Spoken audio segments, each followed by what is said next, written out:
Okay, so the audio check seems to be working. So welcome everyone to the first class of PHYL 141, first class of the semester. So streaming on YouTube Live, and why? Because again, Zoom only allows 300 people. There are over 350 of you, so I don't want anyone to miss out. And two, it's pretty much impossible to look at 350 different screens and see everybody who has a question and whatnot. So this is what worked out really well last semester. I did live streams on Twitch. If YouTube Live doesn't work out well, I will go back to Twitch, but for now I'm going to try YouTube Live because it will be a lot easier for me to make the videos available after the lecture if I don't have to convert it to something else. All right, so PHYL 141. So let's introduce you. So again, today is just an overview. Why? Because some of you will be still moving in and out of this class. We might get new classmates as well. So today is relatively low stakes, and plus everything is online now, so I have to explain this whole new online format. So one big question, are there labs this week? And some of you are signed up for lab sections 1 and 2. Those are today. So your TA Jackson should be reaching out to you if he hasn't done also already. So yes, Monday labs are already being done. If you haven't gone to Laulima, you should get on there right as soon as possible and go to the section 1 or section 2, depending on where you are. Tuesday, Thursday, and Friday labs. So these are not starting fully, but your TA will contact you this week. Because why? We have to make sure you're attending class. Even though it's virtual, we still have to make sure you are participating. So there will be some sort of check in online. Your TA may either ask you to email or just fill out a form. It's just something to make sure that you are still in this class. Full labs will start next week. Monday labs start this week. Again, these are all not in person, they're virtual.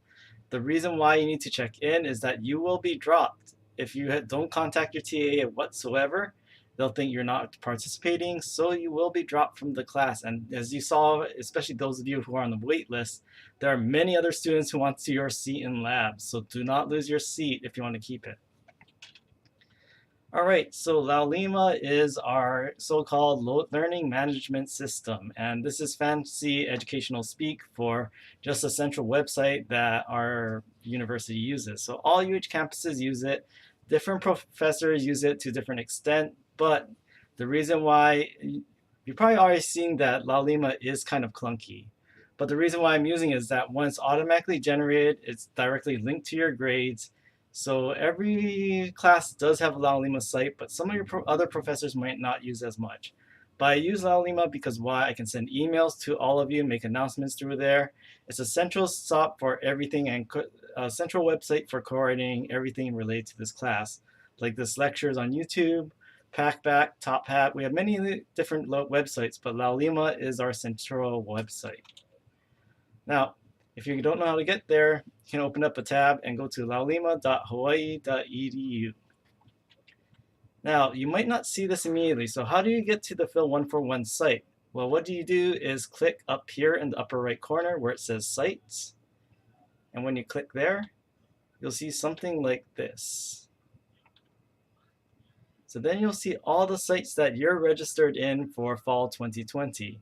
So if you want it really easy so that you can see the R class immediately from the first splash page when you get on Laulima, just click this star to favorite it. So it'll end up in your toolbar, so every time you log into Laulima, it'll be right there on the first page and you can just click that link.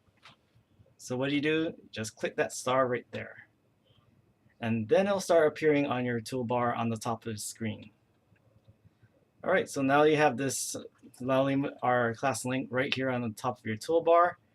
Now what you can do is, now if you still don't see this now, those of you who just added the class today, you might not see this yet. So the thing is that Laulima updates every midnight.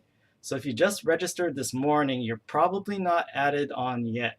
So if you try to do that, try to go to My Workspace and Membership. And if you're still enrolled, do not see this, email me. Or what you can do, if you just registered right today, then just wait till midnight, and then Laulima updates over midnight, and it should automatically add you to this PHYL 141 site. All right, so here's our PHYL 141 Laulima site. And then our syllabus is over here. So what you can see is our syllabus. And our syllabus looks like, And let me switch screens. So this is our syllabus. So it is linked on our Laulima site, and it is lengthy, but why? There's so many logistics and things we have to do for this online course. So there's pretty much all the information and questions you have can be answered on the syllabus. And that's not just for my class. Like, one thing you'll hear from all your other professors, and if you really don't want to test your other professors' patience, it's in the syllabus somewhere. And if there's no syllabus, ask for the syllabus. So yeah, you have all the information, like our YouTube links and whatnot, and everything about the exams, the assignments, what's required. So the required materials, the textbooks, I'll get to that real soon, but this year is different. We have 2 different textbook options. They're roughly about 80 to 85% the same, but this is where you need, so again, required hardware and software. This is where you need to purchase things. So great thing is that by trying to adopt OpenStax, you don't really have to pay for the textbook. OpenStax is free online. You don't have to buy the hardcover book. The hardcover book offered by the bookstore is only if you prefer from reading, or if you like highlighting things in your book, or if you prefer reading from a physical book rather than staring at a screen all day. And staring at a screen all day is another reason why I'm not doing Zoom. Okay, I mean, it's like Zoom is tiring. I'm so over it right now. But that aside, so again, hardware and software, you want Top Hat Pro and Packback, and why. I'll show you why those are really cool in just a bit. But these are 2 things that are new for PHYL 141 this year. Again, with everything moving online, we have to do more things online. I'm taking advantage of this online format. All right, so that's the syllabus right there. Okay, so then office hours. So there is a drop-in on Zoom. So I do have my Zoom room, and it's also on Laulima. So if you go to the left side of our Laulima website, you can see the syllabus, and also let's switch back to my browser. Yeah, so you can see right here, the Zoom room on Monday, Wednesday, Friday, I'll just be hanging out there, and you can drop in. Please use your real name. If I don't recognize the name on the roster, I won't let you in from the waiting room. So I don't want any crashers right there. And on Thursday, this is where you have to make an appointment. So you can make an appointment by clicking my website right here. All you have to do is click a time, and you can make an appointment for Thursday. It's really simple. Right, so then again, Monday, Wednesday, and Friday are Zoom in, drop in. You can drop in, drop out. And if you want something more privacy, let me know, because I want you, if you have something personal to talk about, I don't want other people like busting in and just entering in the middle of something very personal. So that's why you might want to consider using Thursday office hours for that instead, because those are by appointment only. So Monday and Wednesday, Friday are drop in. Okay, so the best way to contact me is via email. So again, why do I have this? So the thing is that Kenji is not my last name. It's not my first last name. That's my second first name. I am part Filipino. It's a Filipino thing, having 2 first names, but Kenji is my second first name. All right, so this is why it's also part of my email address. So again, Higa is my family name. So I am not Dr. Kenji, even though that's a cool nickname. I am Dr. Higa. And then add this part right here. Why? This part you don't need, but the great thing about adding that plus PHYL 141 tag, it automatically gets filtered into this one part, this PHYL 141 folder of my inbox. So I know it's definitely related to PHYL 141. And do not email JT Higa. That's another Jason Higa. He's an academic advisor with social work. He might, if he he's been good about forwarding emails, but he might ignore your email if he doesn't think it's related. He's an academic advisor, not the same. So again, this is an optional tag. It makes it easier for both you and I to know it's about PHYL 141. And this is generally good advice, not just for my class, for all your classes in general. You should add the course number in the subject line, because why? When we open our email, we see nothing but subject line. So if we see something that's called question, or even worse, no subject line, we don't know what it's about. So if it's something not that urgent, well, that's what we often think. If we don't see any information, the more information we have, the more we think it's important. So in general, not just for this class, it's a good idea to add that course number in your subject line. So make good use of that. All right, my email policy. So Monday through Friday, I reply in business hours within 24 hours. I know I was a little slower over this weekend, but I think I went to bed at Saturday and then I ended up waking up on Sunday and had 50 more emails. So usually within 24 hours under normal circumstances. And if you email me at Friday at 8 p.m., sorry, you're going to wait till the weekend. So weekend is usually by Monday morning. I'm not going to send out these important announcements on the weekend. So that's your study time, that's your free time. But if it's business hours, it's a business day, and 24 hours has passed, you may send me another email because again, sometimes I get a flood of emails, especially this semester. I'm going to get so many emails. You can send a reminder if 24 hours has elapsed. All right, so emails near exam time is kind of like my emails before the semester. So there's what I call a brownout period. So what's a brownout? Well, it's like when everyone uses the electricity in a place like a building or a city at once, and the lights flicker on and off. So the service gets interrupted. So usually I have a brownout period 24 hours before exam where I get a huge flood of emails. So it might take longer than 24 hours. So I will be very curt. I will be short because why I'm just going to power through all the emails. So this is a bad time to email me if you have something that requires a lengthy response. So I just go through the emails as fast as I can to just burn through it. So if you have a question about the material and it requires like pages of explanations, I might point you to where it is in the book. But yeah, it's like why is to get through all those emails in that crunch time. All right, so textbooks. This is what I got a lot of emails on. Again, it's in the syllabus, but I will review. So we have two textbooks. This textbook right here in purple is what we've used for the past, let's see, well, we've used previous editions, but this is what we've been using for the past 10 years. And then, so this one is the 11th edition that we were using for the past 2 years.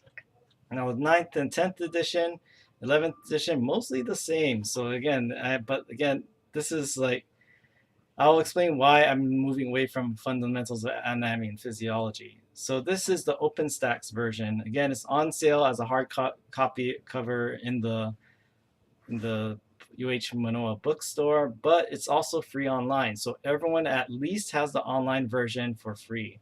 And all you do is just go here, OpenStax, just search for OpenStax spelled with an X instead of CKS, and search for anatomy and physiology. Everybody has this book online. You can view it online.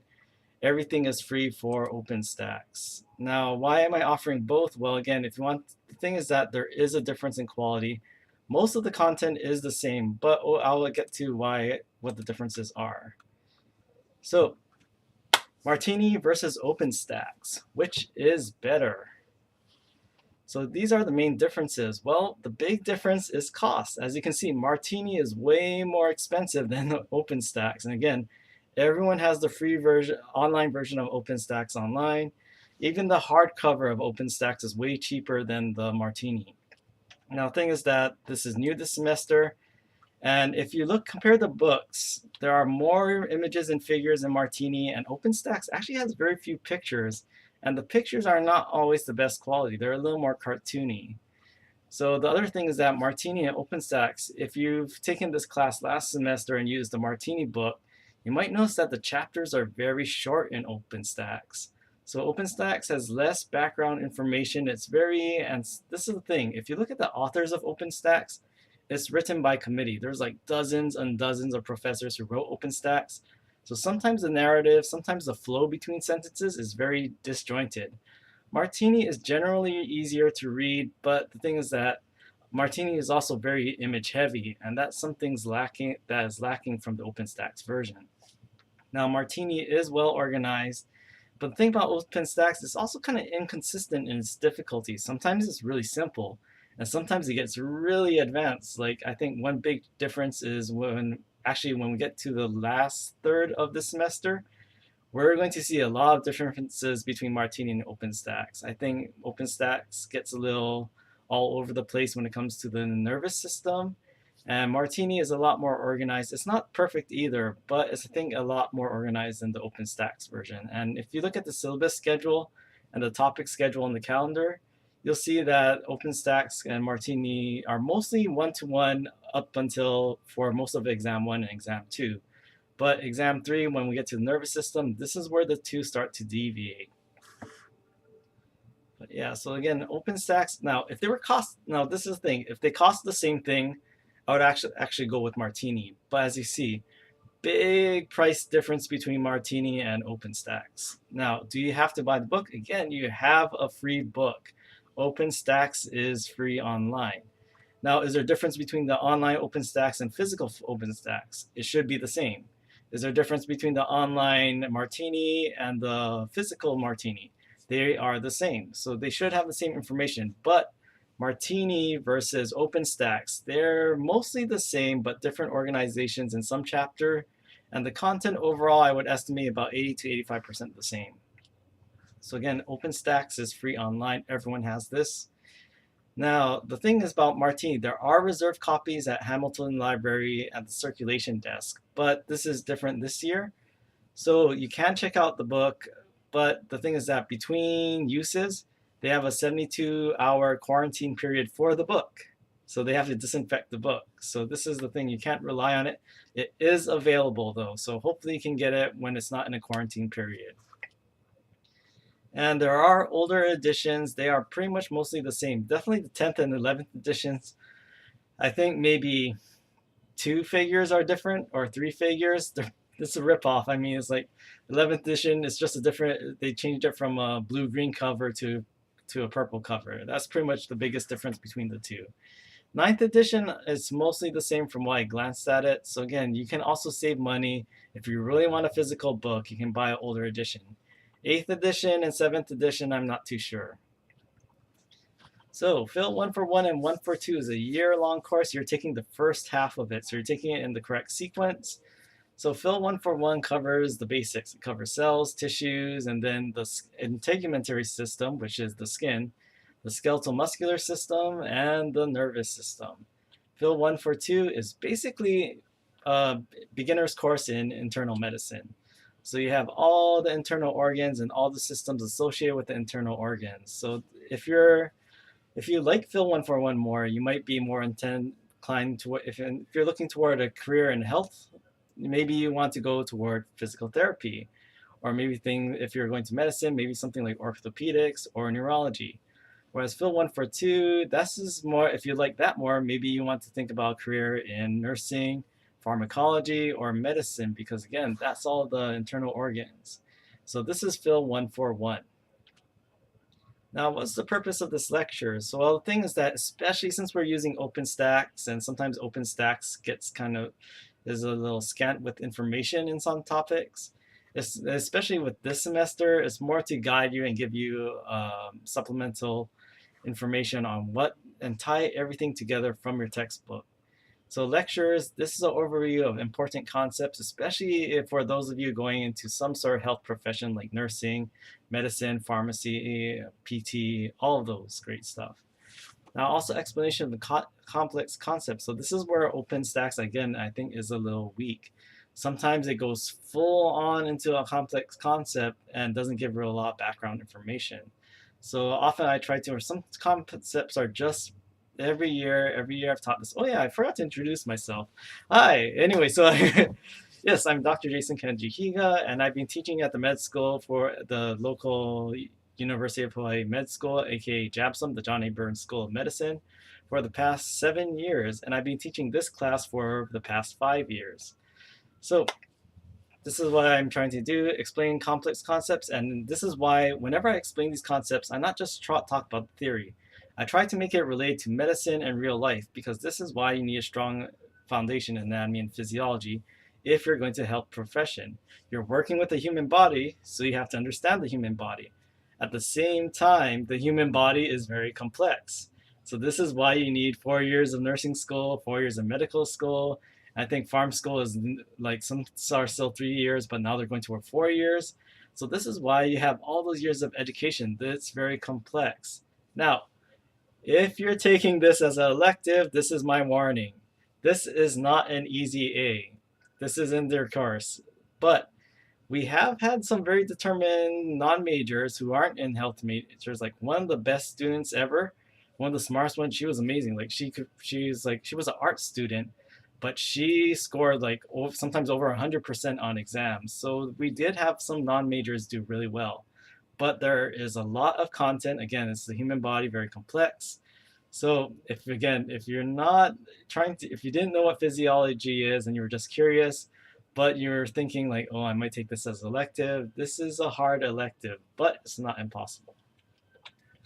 All right, so practical applications and concepts. Why? Because again, I'm big on medicine, I'm big on health.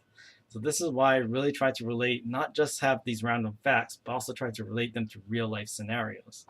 Now your textbook, so this is where it has all these details. It's also reference as well. So things that sometimes we do have things in lecture that, or especially things that especially anatomy, like sometimes I would just like point out things and is it really engaging if it just, okay, this is a mitochondria, this is a nucleus, this is a ribosome. I mean, it's not really engaging if I just point out lists of things. And sometimes it's like that with anatomy. So sometimes I have you study on your own, especially things that you don't need me to really explain and that you just have to practice. And this is the thing about anatomy, especially anatomy, is that you need to practice, practice, practice. You have to just repeat things ad nauseum. You need to get your, like, well, it's going to be impossible to get your 10,000 hours, but you just need to sometimes drill things in your head when it comes to anatomy. Okay, so the grade breakdown. So this is what everyone's concerned about, especially in the last few weeks of the semester. So 25% will come from your exam 1, which is 50 questions. 25% will come from exam 2, and this is different this semester. Exam 3 is worth the same as exam 1 and 2. So they're all 50 questions. Now 15% will come from the Packback discussion forum, and then 10% will come from assignments and quizzes. So this is what is kind of like more distributed this semester. Why? Again, we're using more platforms, we're going more online.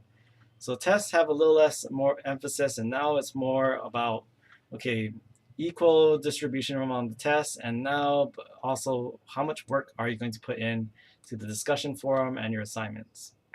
All right, so then we have exams. So exams, again, 50 points per exam question, 50 questions per exam. So you have roughly a minute per question. It's a really easy pace. So this is why all exams are worth 2,500 points.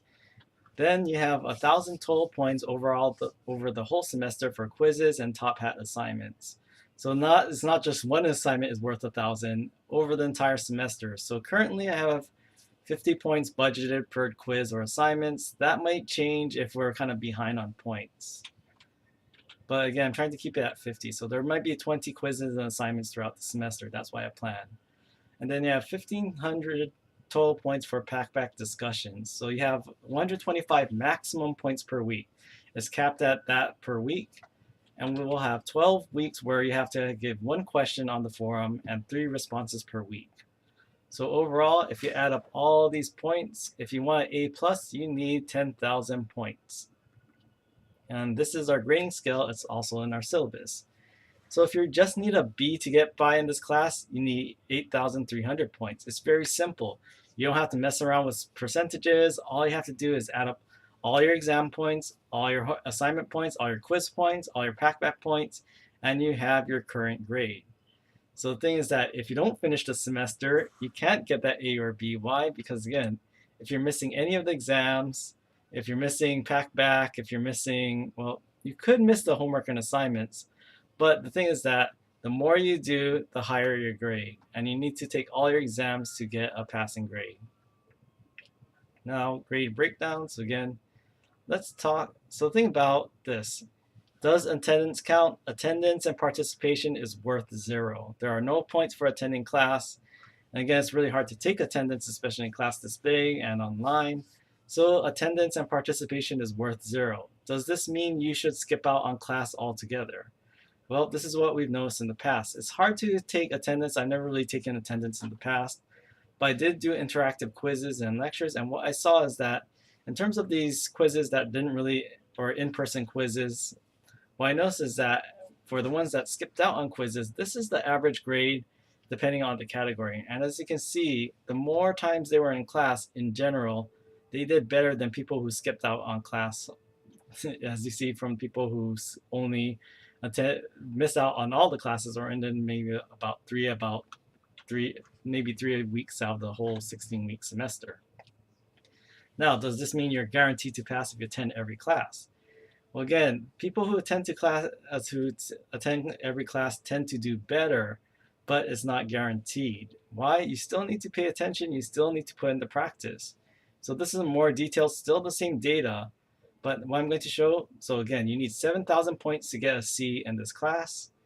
And what I'm showing in the green dots here, that's the maximum score in each category.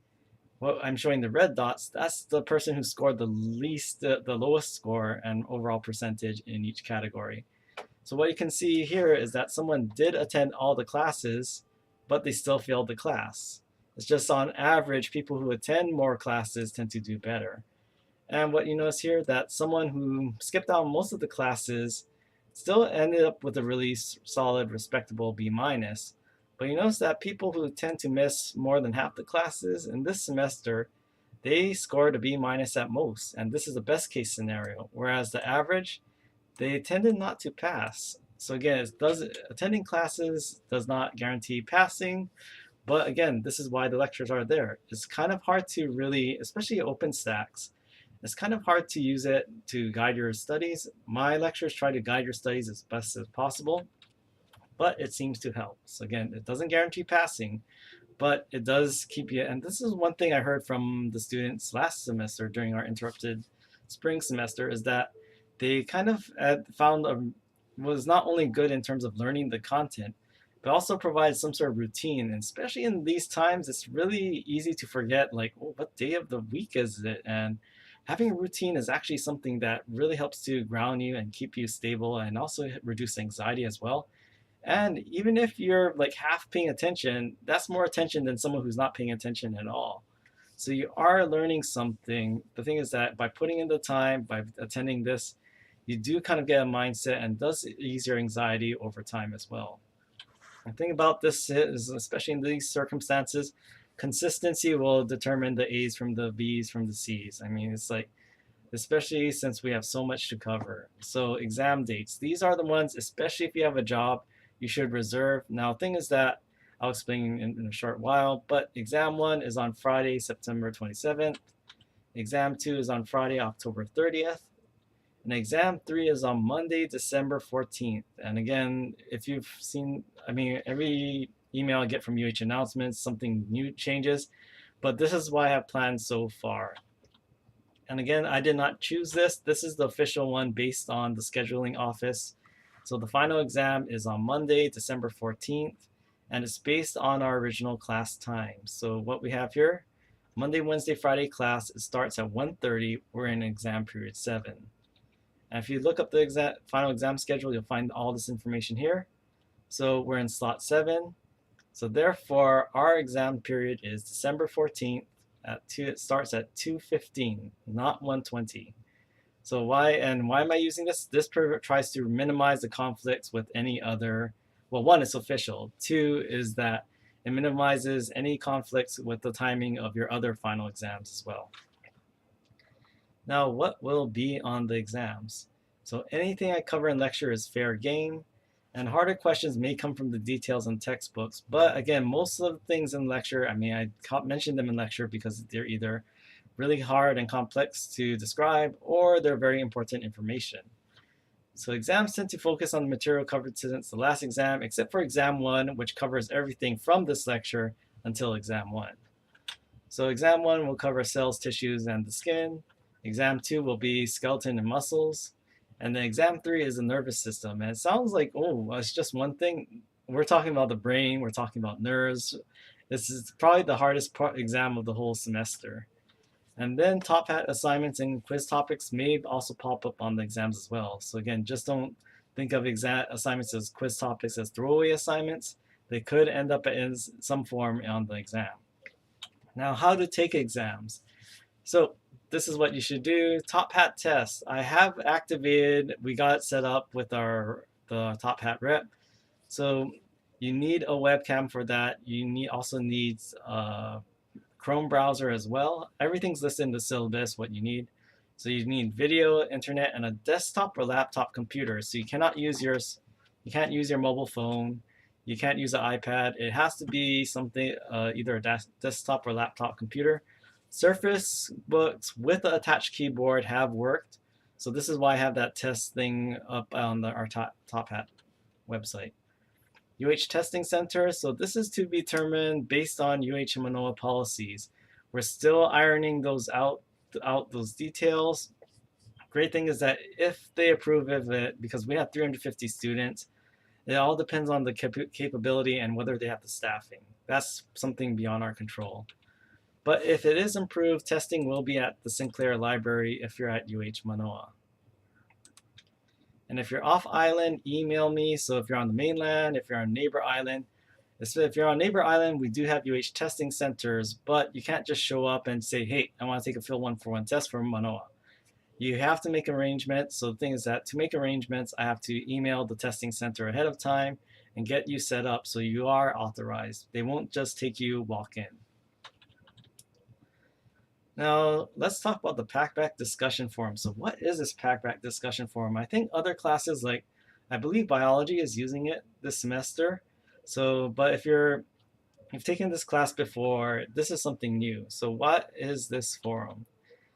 So first you have to go to packback.co, C-O, not C-O-M. That's a different, so com is a different website. And our long community key, that's on our Laulima website, and it's also in our syllabus as well. And the scoring per week. So again, 50 points for one question with curiosity points over 30. What are curiosity points? I'll get to that real soon. 25 points for up to 3 responses with curiosity points greater than 30. So again, 25 times 3 is 75. So 75 plus 50 is 125 points per week. So what are curiosity points? I'll show you Packback real quick. All right. So let's go to Packback. So when you have a Packback forum, this was this past summers, and next to each of these questions that students are asking, these are all questions that students ask. You see a little score right here. These are curiosity points. Roughly, well, you should also take the Packback tutorial, but this is a rough metric that measures the quality of a question or response. So if it's a really poorly substantiated, if it has a lack of content, it might have a CP score that's very low, and I think it goes from 0 to 100. 100 is the max. So what you do is you can ask a question, and this is what I think is really cool. So here I'm asking a question, and as you're writing it, the great thing about Packback is that it actually has like this AI stuff. Let's see. So here I have a question I'm asking, and as I'm typing, so here I'm asking a question, okay, well, what about pH ranges? And it actually gives you an estimate about your score. And also tells you like, okay, maybe you can add more description. Oh, maybe you should add a source or link to a source so that you have some credibility. And also it judges your grammar and also how you deliver this question as well. So the cool thing is that it actually provides active coaching as you're typing it. So it'll also improve your writing and also how you phrase the argument, how you can make a case. So think about this as well. So Packback questions are different. It's not like something like, okay, what is the pH of stomach acid? That's what we call a closed-end question that has pretty much a concrete answer. The thing about Packback questions is that these are things that should not really have a easily just one answer. We want multiple perspectives. We want dialogue. So this is why I'm using, since we can't meet in person, this is what I'm using instead of a lecture hall. Packback provides all of these tools to help your writing and help you do these great discussions as well. So this is what Packback is for. So it's great. You really have to try it out yourself. But yeah, this is why it also has that fee to associate. And I believe Packback said, I think other courses, like every course you add, it gets cheaper. So I did take that into consideration when considering Packback. Now, if you have regular discussion forums, they don't provide all that feedback you see right here. So this is why I think Packback has worked out really great in the summer. So we're trying it out this semester. Now the Packback schedule. So when do you need to submit these questions? Well, I've updated the syllabus. So whenever you see these bright blue PBs, that's when a packback is due at the end of that week. I do give you the weekend, so packback will be due. So what happens is that packback, the software screenshots and snapshots and takes the scores for everything on that midnight. When Sunday rolls over to Monday at midnight, it does that, and that's your score for that week. So the good news is that, again, some of you might be still deciding whether to take this course. There's no packback this week. So you have this whole week to get registered and set up with packback, and this whole week to get set up with Top Hat as well. So every week except for this week, again, everyone's getting settled in this week. Week 5. So when there's exam week, I do not have packback due. I give you that week off. And also week 10 with exam 2, you also have a free week. And week 14, Thanksgiving, because why? Well, again, everyone who's kind of celebrating at home, and everyone's going to forget about it. Like usually like Thanksgiving weekend and that actual weekend, the Thursday through Sunday is a blur, and you don't want to be like eating your leftovers on Sunday, like, oh my God, I got to finish packback. You have that week off. Don't worry about that. So what happens during free weeks? Well, any points you do, you still can post. But because they're not mandated that week, I just carry over those points to the next week. That's what will happen. Now, Packback discussion forum. So last but not least, the assignments and quizzes. So this will be on Top Hat. So again, Top Hat will be used for assignments and quizzes. This is something that is kind of being betaed by Top Hat. So we'll see how this works out. If it doesn't work out on Top Hat, we will use Laulima. Like Laulima quizzes are pretty easy, but thing about Top Hat, the great thing about Top Hat is that subscription rate, the base subscription rate, I think you can use not every class at UH Manoa is using Top Hat, but if you have other classes that are using Top Hat, you're only paying one fee for all the classes you're taking with Top Hat. That's another reason why Top Hat is great compared to what we were using in the past was Mastering A&P. Mastering A&P has a separate cost for mastering calculus, mastering physics, mastering chemistry. So now you just have $30 covering all of Top Hat. I think that's a steal. And let me show you what mastering costs. Like you can actually look this up online. Look at mastering. So it looks like, oh, it's $75, which is already more expensive than both Top Hat and Packback. But the thing is that you get mastering without the textbook. And that's a $75 option. Whereas the one with mastering and the e-text is $120. So this is why I'm moving away from Pearson and trying to give you something that you can use in multiple classes. So again, yes, you do have to buy Top Hat. Yes, you do have to buy Packback, but consider the alternate. I'm canceling Pearson. Pearson is done. All right. So then Pearson, I'm not using that. So do not, if you bought Mastering A&P, I said in the syllabus, return it, okay? I mean, I think you can, and if you bought it as part of the bookstores package, thing is that it's already pre-packaged, so I don't think you can request the bookstore to give you the textbook without Mastering A&P. But often you'll see at other websites that students are looking for access codes for colleges who are using Mastering A&P, and those codes are one single use. So if you have the card with the code, don't open it, don't redeem it, and you can try selling it if you did buy it. If you bought it electronically and got that license, try to get a refund ASAP. We are not using Mastering A&P. I just showed you why we're not using it. $120 or $75 to $120, it is not worth it. All right, so enough dumping on Pearson, but we're using Top Hat. And this is the thing though. Top Hat test has an additional fee, so this doesn't cover every class, but it's $10 per class. So I think that's still a lot better than Mastering A&P. So I think Top Hat, the base cost is $30, and then you also have the $10 fee for testing. So the great thing about Top Hat is that you can also do the exams at home. You don't have to come into a testing center. It's probably the safest option for testing and this environment.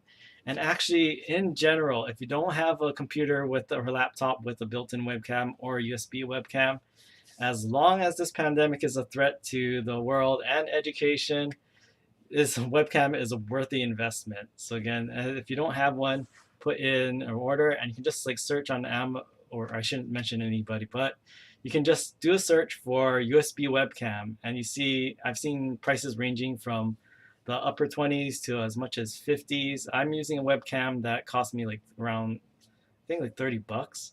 So again, but the other thing is that webcams are also in short supply. There's a huge demand. So don't wait until the last minute. Don't wait until the week before. Try to get your orders in if you don't have one already. All right, so the thing is that some people also have been searching for the top hat course and they got the summer course.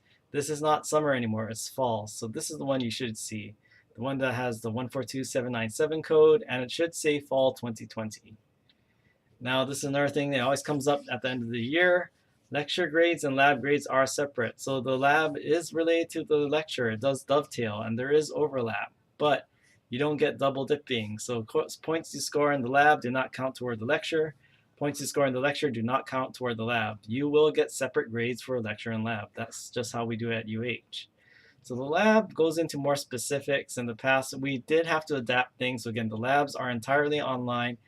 Depending on your TA will reach out to you sometime this week. But the thing about the lab, it tends to go more into specifics rather than general overall concepts like in the lecture. So same topics, but different focuses. Especially the labs, the TAs go over anatomy a lot more in detail. And so PHYL 141 is the lecture, PHYL 141 is the laboratory. Again, go to that upper right corner of Laulima sites, add both your lecture and lab. Do not think that you're going to get lab announcements in the lecture class, and you're not going to get the lecture announcements in your lab class. So you have to pay attention to both of those. So again, I have to emphasize this because someone always has this problem. Grades do not carry over. You get separate grades. All right, so lecture slides. I will probably upload an outline before. Last semester, I started uploading them before. I used to not upload them until after. But when you do have lecture slides, I will upload them to Laulima. If you go to the resources tab right here, this is where you'll find all the lecture slides. Now, the thing about my slides, they're an outline. So you listen to the lecture. Thing is that they're not study notes. They're not meant to be taken as just these are all the only things you need to study, no other details. So the details are in the lecture and your textbook. The lecture slides are more of a guide. They're not your final notes. Now, how can you earn a good grade in this class? And this has actually really great tips, and I can upload this as well. So the thing is that anatomy is all about the structures of the body. So you need to visualize things. You need to know what parts of the body look like, what they're named, how they are arranged. So the thing is that you need to visualize what you read. So the thing is that you can read the textbook from front to back, but if you ignore the images, you're not going to learn the anatomy. Again, this is why I think OpenStax is a little weaker, because it has fewer images overall. But things that not only is it just passively just looking at these pictures and like, ooh, that's a pretty picture. No, you have to also, one thing that I don't mandate this, but you can look up anatomy coloring books. This is like an old school version, and it's actually a great distressor and way to just like kind of take your mind off things while learning. So anatomy coloring books also let you kind of visualize and trace the shape of a muscle, a nerve, or bone. Or you can draw your own pictures. That takes a lot more time. But the thing is that by drawing something, you're actually firing up more neurons and making a better mental map of these anatomical structures. So the thing is that anatomy is visual, so you can't just read the textbook from front to back. The OpenStax is more on the text part, but you still need to look at the pictures. Now, do more than memorize. So things like anatomy, memorization, you just have to do it by yourself. The thing is that, especially for the Packback questions, you not only have to know what these terms are, but now you'll have to talk about, okay, let's put this together. How is this related to health? Oh, if you get this sort of injury, how will that affect, how are you supposed to treat that injury? Or what anatomical structures might be affected by an injury to the knee? So things that to know that, you not only need to know the base structures, what things are named, how they're arranged, but you also need to know how they function and work together. So things that, one thing is that the way I learned a lot when I was teaching the med students is just teaching it by having to take all these materials and then condense it in my mind and somehow explain it and convey it to someone, you actually learn a lot yourself. So the thing is that it's very tough with social distancing, but in the past, what's worked really well is study groups. People study materials, and sometimes like I try to come up with all these mnemonics and ways. I try my best to explain things as simply as possible, but who knows? Your friend or someone else in your program might be able to explain it better than I can, or maybe it's sometimes like it just sticks better if someone else explains it. So things that by explaining to someone, you not only kind of just teach someone else, you're also teaching yourself. The thing is that it's more than just memorization. Anatomy is a lot of memorizing, but you have to do more, especially when you're treating your future patients. You can't just say like, okay, I know what that's named, but I have no idea how that works. I have no idea how to treat. You have to do more than just memorize. And then this is the toughest part, and this is why if you go through ask or if you survey any four-year university what the toughest courses are, anatomy and physiology is usually in the top five. The top three are probably like differential calculus, organic chemistry, and EMP is either in the top three or top five. But why? Because there's so much material and a lot of practice involved. So things that cramming, people have passed this class by cramming, but it's going to stress the crap out of you. So you have to practice, practice, practice. It's very, unless you have a photographic memory, you can't just like look at a picture like in the hour before a test and expect to do really well. So things that a lot of this is practice things like making flashcards are good for memorization. So don't memorize. You need more than memorization, but you still need memorization as the basic foundations, and then you build upon that. And the way to build upon that, the best and most efficient way is just repetition.